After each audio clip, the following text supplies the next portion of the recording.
Hello, welcome back to my channel সুস্মিতার গল্পকথা। তো আবারও তোমাদের জন্য নিয়ে চলে এসেছে একটা নতুন রেসিপি। এটা হচ্ছে সম্পূর্ণ নিরামিষ রেসিপি। এটা হচ্ছে স্টাফ পটেটো আলুর দম। ঠিক আছে, এখানে আলুগুলো দেখতে পাচ্ছ খুব সুন্দর করে রয়েছে, এরকম মাঝখানটা কেটে নিয়েছি, তোমাদেরকে দেখিয়েওছি। আর তার মধ্যে এই যে দেখো আলুর ভেতরে ইয়েটা রয়েছে, এখানে রয়েছে হচ্ছে আলমন্ডের তিল, ঠিক আছে। আর এখানে আছে একটু কাজু কিশমিশ গুঁড়ো করে রাখা রয়েছে। আর এখানে ছানা রয়েছে, এখানে টমেটো রয়েছে, এখানে আদা আছে আর কাঁচা লঙ্কা আছে। এই হচ্ছে সমস্ত উপকরণ, এটা দিয়েই কিন্তু, আর গুঁড়ো মশলা যা যা লাগে যখন দেবো দেখিয়ে দেবো। মেন হচ্ছে এই জিনিসগুলোই উপকরণ, তো দেখিয়ে দিলাম তোমাদেরকে। এবারে প্রথমে আমি আলুটাকে সিদ্ধ করে নেব। সিদ্ধ করার আগে কিন্তু তোমরা আলুগুলোকে কেটে নেবে, কেটে নিয়ে তারপরে কিন্তু সিদ্ধ করবে। আলুর ভেতরের যে অংশটা থাকে সেটাকে বের করে নিয়ে তারপরে কিন্তু তোমরা আলুটাকে সিদ্ধ করবে জলে। তো এই দেখো আলু কিন্তু সিদ্ধ হয়ে গেছে, আমি দেখতেই পাচ্ছ। এবার কড়াই বসিয়েছি, ঠিক আছে। এবার ধোয়া উঠছে, পরে আমি সর্ষের তেল দেবো। এইটার মধ্যে আমি একটু নুন আর একটু হলুদ দেবো, সামান্য পরিমাণে নুন দেবো, ঠিক আছে। আচ্ছা, সামান্য একটু হলুদ দেবো, ঠিক আছে।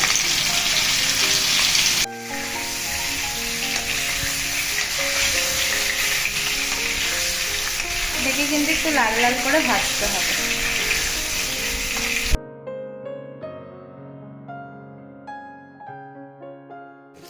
আচ্ছা, এই দেখো আলু ভাজা হয়ে গেছে, ঠিক আছে। তোমরা যদি কেউ সিদ্ধ করতে না চাও তাহলে এমন করেই ভাজবে যাতে আদা সিদ্ধ হয়ে থাকে, ঠিক আছে।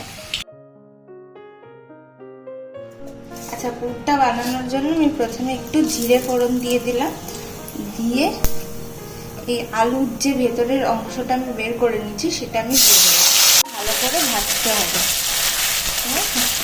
দেখতে পাচ্ছ যেটা ভাজা ভাজা ভাজা হয়ে গেছে। এর মধ্যে আমি সামান্য একটু নুন দেব, সামান্য একটু হলুদ দেব, সামান্য একটু রেড চিলি পাউডার দেবো, দেব হচ্ছে সামান্য জিরে গুঁড়ো, কাশ্মীরি লঙ্কার গুঁড়ো,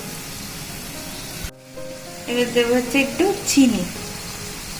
তো এবার এটাকে ভালো করে মিশিয়ে নিয়ে এর মধ্যে আমি একটু সামান্য পরিমাণে জল দিয়ে দেবো।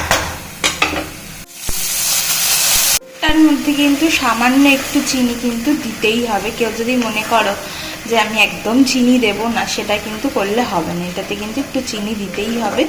দিয়ে এবার এই আলুগুলোকে একটুখানি সিদ্ধ হয়ে গেলে, জলটা টেনে এলে তারপরে তোমাদের দেখাচ্ছি কি করবো।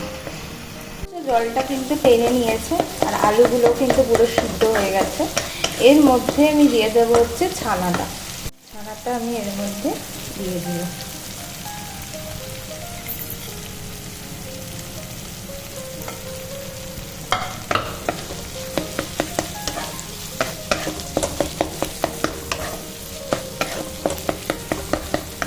আর তার সাথে দিয়ে দেবো একটু এই যে কাজু কিশমিশটা রেখে দেবে, সেটা এর মধ্যে দিয়ে দেবো।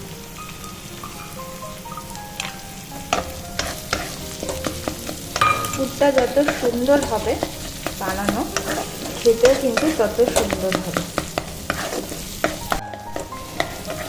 তোমরা জানো যে আমার ফেসবুক পেজ আছে সুস্মিতার গল্পকথা, সেটা কিন্তু তোমরা ফলো করে দিও, যেখানে তোমরা বিভিন্ন এরকম ছোটোখাটো রান্নার রিল বা কোনো ট্রাভেল ভিডিওর ছবি, এই সমস্ত কিছু তোমরা দেখতে পারবে। আর ইনস্টাগ্রাম অ্যাকাউন্ট সুস্মিতার গল্পকথা, সেটাও কিন্তু তোমরা ফলো করে দিও, যাতে সেখানেও বিভিন্ন রকমের আপডেট পেয়ে থাকো, ঠিক আছে। আচ্ছা দেখো, পুরটা কিন্তু রেডি। এবার এটাকে আমি কড়াই থেকে তুলে নেবো। দেখো পুরটা কিন্তু এবার ঠান্ডা করতে হবে। আচ্ছা, পুরটা কিন্তু ঠান্ডা হয়ে গেছে। এবার এইরকম করে আমি কিন্তু এই দেখো আলুটার মধ্যে কিন্তু ঢুকিয়ে দেবো আস্তে আস্তে করে।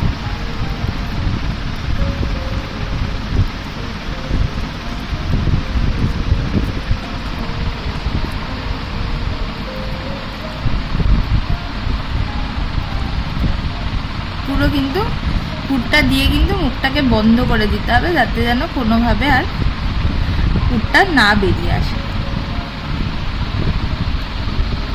পুরটা কিন্তু ভরা হয়ে গেছে।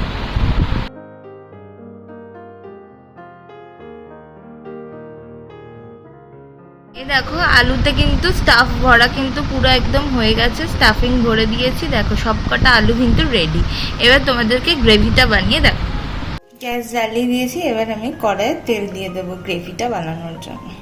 তেলটা গরম হতে হতে আমি একটা পেস্ট বানিয়ে নিয়েছি, সেটা হচ্ছে এখানে একটা টমেটো দিয়েছি, 4-5টা কাঁচা লঙ্কা দিয়েছি আর আদা দিয়েছি। তোমাদেরকে ভিডিও শুরুতেই দেখিয়েছি, ঠিক আছে? আদাটা দেখো, দেখতেই পাচ্ছ, ঠিক আছে? এবার আমি ফোড়নে দেব হচ্ছে তেজপাতা, শুকনো লঙ্কা আর গোটা গরম মশলা, দারচিনি, লবঙ্গ আর এলাচ।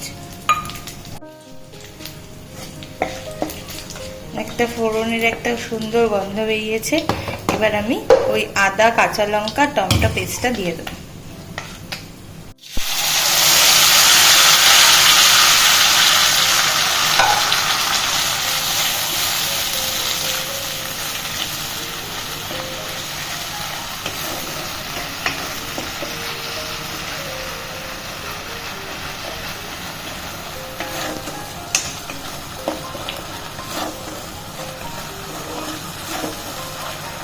এবার আমি একটু নুন দিয়ে দেবো পরিমাণ মতো।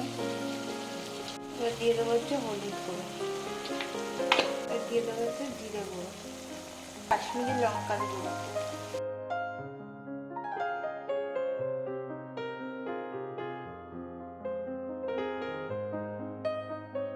এটার মধ্যে কিন্তু তিল আর আলমন্ড রয়েছে, ঠিক আছে? এবার এই তিল আর আলমন্ডটাকে আমি পেস্ট করবো। তোমরা চাইলে এখানে কাজু, পোস্ত এসব দিয়েও করতে পারো, কিন্তু আমার মতে মনে হয় কাজুর থেকে আলমন্ডের টেস্টটা বেশি আসে।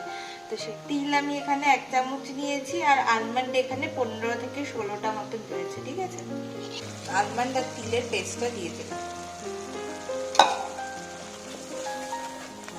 একদম কম আছে কিন্তু এবার এটাকে আস্তে আস্তে করে মেশাতে হবে, ঠিক আছে? যতক্ষণ না এর মধ্যে দিয়ে তেল ছাড়বে ততক্ষণ এটাকে কিন্তু রান্না করতে হবে।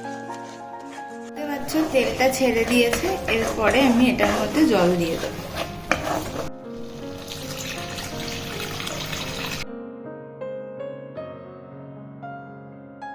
এবার আমি আলুগুলোকে আস্তে আস্তে করে ছেড়ে দেবো। একদম লো ফ্লেমে রাখবে গ্যাসটা, যাতে হাই ফ্লেমে করবে না, যাতে আলুর ভেতর থেকে স্টাফিংটা যাতে বেরিয়ে না আসে, ঠিক আছে? আর এটা একটু গামাখা গামাখা হবে, খুব বেশি ঝোলও থাকবে না, আবার খুব বেশি গামাখা হবে না, একটা মিডিয়াম টাইপের হবে গ্রেভিটা।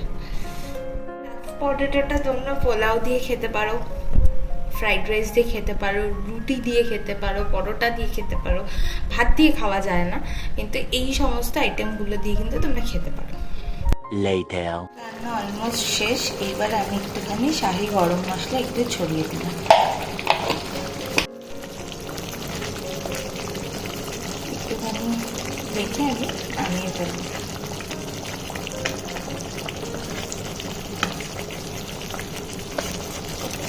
এই ছিল আজকের ভিডিও। তোমরা সবাই এটা বাড়িতে বানিও, স্টাফ পটেটো আলুর দম। আর ভিডিওটা ভালো লাগলে জানো কি করতে হবে, ভিডিওটা ভালো লাগলে লাইক করবে, কমেন্ট করবে, সাবস্ক্রাইব করে বেল আইকনটা প্রেস করবে, যাতে এর পরের ভিডিওর নোটিফিকেশন পাও।